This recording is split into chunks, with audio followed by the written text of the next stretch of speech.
بسم اللہ الرحمن الرحیم۔ کون ہے جس سے گناہ نہیں ہوتا؟ کون؟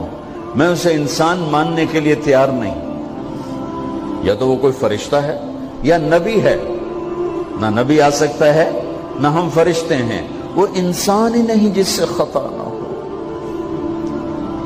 لہذا میں اپنے رب کی قدرت پہ قربان جاؤں، رحمت پہ قربان جاؤں کہ اس نے توبہ کے لیے نہ عمر کی قید نہ عدد کی قید۔ اب تو 60 سال کا ہو گیا ہے، 70 سال کا ہو گیا، اب تیری کوئی توبہ نہیں، آخری سانس میں آ جا قبول ہے۔ ابھی تیری 100 دفعہ ٹوٹ چکی ہے توبہ، اب 101 دفعہ قبول نہیں، 1 کروڑ دفعہ توڑ کے آ جا قبول ہے۔ کریم ذات سے واسطہ ہے، لیکن کریم ذات نے کچھ ضابطے بنائے ہیں، کچھ نظام بنائے ہیں۔ اس نے یزید اور حسین کو الگ کیا ہے۔ ایک سود خور بھی کہے اللہ غفور الرحیم ہے، راتوں کو شراب میں ٹن کہے اللہ پہ معاف کرے گا، راتوں کو مصلی پہ تڑپنے والا اور شراب پینے والا اللہ کا قانون ہے، اللہ کا نظام۔ ظلم و ستم کے پہاڑ ڈھانے والا اور مظلوم بن کے سسک کے زندگی گزارنے والا کیسے برابر ہو؟ آنکھ کا چھلکنا اور جام کا چھلکنا اللہ برابر کر دے، ایسی اندھیر نگری بھی تو کوئی نہیں ہے۔ ام نجعل المتقین کالفجار، کیا نیک اور بد میں برابر کر دوں گا؟ افنجعل المسلمین کالمجرمین ما لکم کیف تحکمون۔ اس لیے بھائی بہنوں، معاملہ بہت آسان ہے اگر توبہ ہو جائے، اور جب گناہ ہو پھر توبہ ہو جائے، جب گناہ ہو پھر توبہ ہو جائے تو معاملہ آسان ہے۔ مشکل کب ہے؟ جب آدمی اکڑ جائے، معاملہ خطرناک ہے۔ لیکن گناہ کے ساتھ توبہ ہو، آسانی معافی ہے، کیونکہ وہ ہے ہی معافی کو پسند کرنے والا۔ لہذا بھائی بہنوں، توبہ کی عادت بناؤ۔ دیکھو، ایک معاملہ اللہ اور آپ کا، اس میں بڑی گنجائش ہے۔ ایک معاملہ بندوں اور آپ کا، وہ بڑا اوکھا ہے۔ اللہ کے واسطے کسی کے عیب نہ دیکھو، کسی کی پگڑی نہ اچھالو، کسی کو بے عزت نہ کرو، کسی کی کمیاں نہ پکڑو، کسی پہ تبصرے نہ کرو۔ یہ بہت خوفناک کیس ہے۔ نماز چھوٹ گئی، یہ اتنا خوفناک کیس نہیں ہے۔ روزہ چھوٹ گیا، حج چھوٹ گیا، خوفناک ہیں، لیکن یہ ڈائریکٹ اللہ کے ساتھ ہے، جب چاہے معاف کر دو۔ لیکن میرا اور آصف کا جو معاملہ ہے، میرا اور سردار صاحب کا جو معاملہ ہے، میرا اور آپ کا جو معاملہ ہے، یہ بہت خوفناک ہے۔ اس میں کسا ہوا قانون ہے کہ کسی کو حقیر نہ جانو۔ عیسیٰ علیہ السلام گزر رہے تھے اپنے ساتھیوں کا، ایک ڈاکو اوپر بیٹھا تھا پہاڑ پر، چوٹی پر۔ فلسطین میں چھوٹے چھوٹے پہاڑ ہیں، بڑے نہیں، تو اس کی نظر پڑی، نور نبوت دیکھا تو اس کو ندامت ہوئی۔ اس نے کہا یا لعنت ہے تیری زندگی، ساری زندگی ڈاکیاں گزارتی، چل توبہ کرتے سے نیک نبی دا ساتھ دے۔ انہوں نے کہا یا اللہ میری پچھلی معاف کر، میں آ گیا، نیچے اترا، ساتھ ہو لیا۔ عیسیٰ علیہ السلام کا ایک صحابی ساتھ جا رہا ہے، صحابی۔ ہر امت کا سب سے اعلیٰ شخص وہ ہوتا ہے جس نے نبی کا فیض پایا ہو۔ یہ ڈاکو، یہ صحابی، اس صحابی نے اس کو یوں دیکھا نفرت سے، اچھا یہ کتوں آ گیا ہے؟ ایک تکبر پیسے کا ہوتا ہے، ایک تکبر نیکی کا ہوتا ہے۔ یہ پردے والی عورتیں بے پردہ عورت کو یوں دیکھتی ہیں،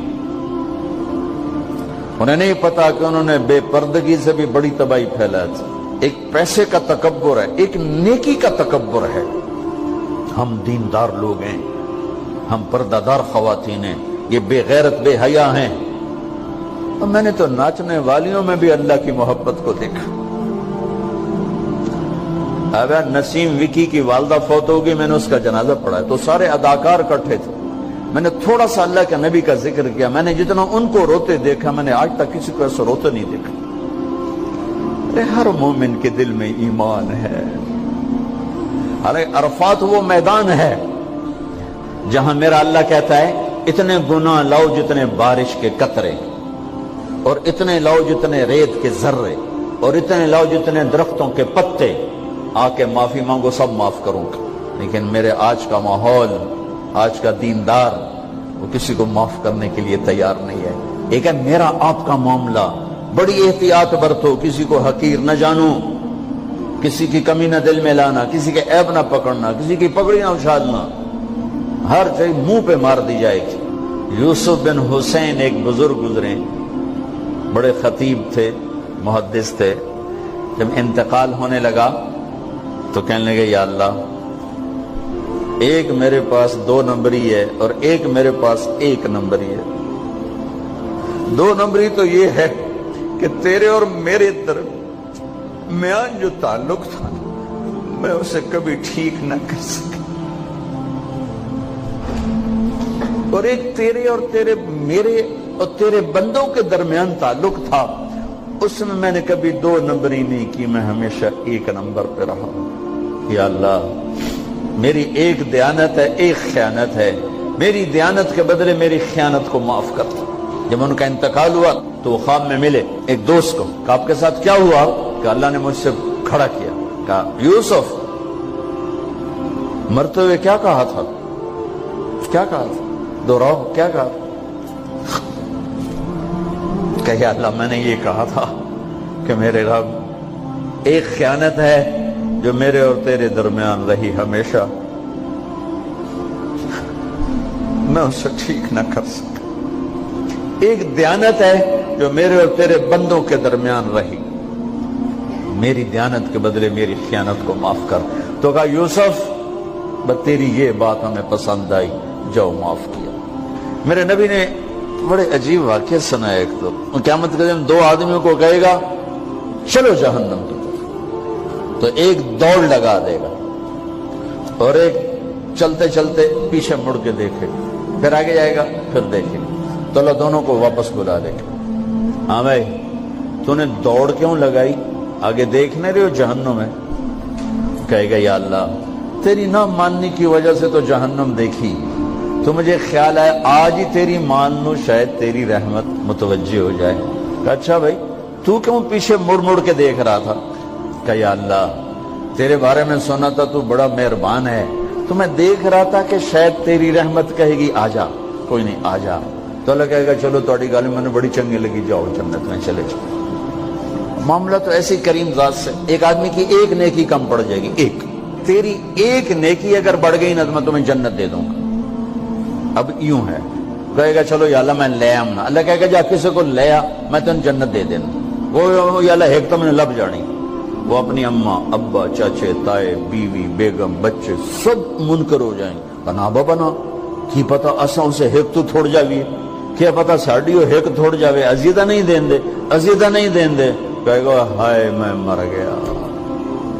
تو ایک آدمی اس کی ہائے سنے گا، وہ کیوں ہے ہی؟ کہے کہ نیکی تو مار کھا گیا۔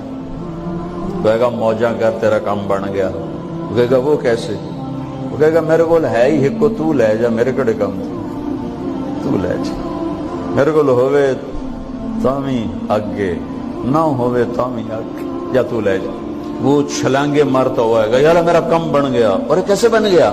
کہ وہ کہتا میں دیتا ہوں، کہ اس کو بلاؤ، اس کو بلایا جائے۔ ابھی تم اس کو نیکی دے رہے ہو؟ کہ جی دے رہا ہوں۔ کیوں دے رہے ہو؟ کہ یا اللہ میرے کسی کام، میرے لیے تو تیرا، میں ایک نیکی نال کیڑی جنت لے سکا۔ تو اللہ تعالیٰ فرمائیں گے اچھا آج مجھ سے بڑے سخی بننا چاہتے ہو؟ آج مجھ سے بڑا سخی کوئی نہیں ہے، چل تیری سخاوت پہ تو بھی جنت میں جائے، یہ بھی جنت ہے۔ اس لحاظ سے معاملہ بہت آسان ہے، مشکل نہیں ہے۔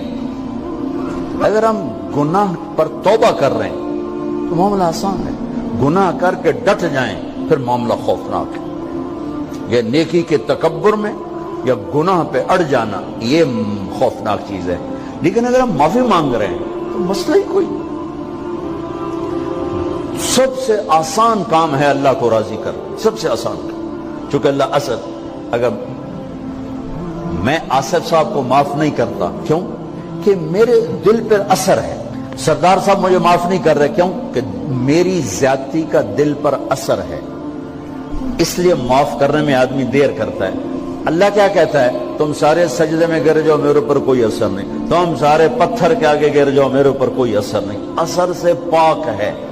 لہذا ادھر منہ سے نکلتا ہے یا اللہ معاف کر، اور ادھر سے جواب آتا ہے جاؤ معاف کر دیا۔ اتنا بھی نہیں کہتا اے دوبارہ تو نہیں کرو گے، دوبارہ تو نہیں کرو، اتنا بھی نہیں کہتے، اوے پھر کرو گے، جاؤ معاف کرو، جاؤ معاف۔ میرا بندہ میری بندی توبہ کا برتن توڑ دیا، آجا جوڑ دیتا ہوں، پھر توڑ دیا، آجا جوڑ دیتا ہوں، پھر توڑ دیا، آجا جوڑ دیتا ہوں، 1,00,000 دفعہ توڑا، 1 کروڑ دفعہ توڑا، آجا۔ کیسے جوڑتا ہوں؟ کیسے جوڑتا ہوں؟ کہ یہ جو جوڑ ہیں نظر آئیں گے، لیکن میں جب تیری توبہ کا برتن جوڑوں گا تو کہیں جوڑ نظر نہیں آئے گا، لگے گا توبہ ٹوٹی ہی کوئی نہیں، یہ تیرے کرامن کاتبین کو بھی نظر نہیں آئے گا۔ دین کی بات پھیلانا صدقہ جاریہ ہے، ثواب کی نیت سے ویڈیو کو شیئر ضرور کیجیے۔ جزاک اللہ۔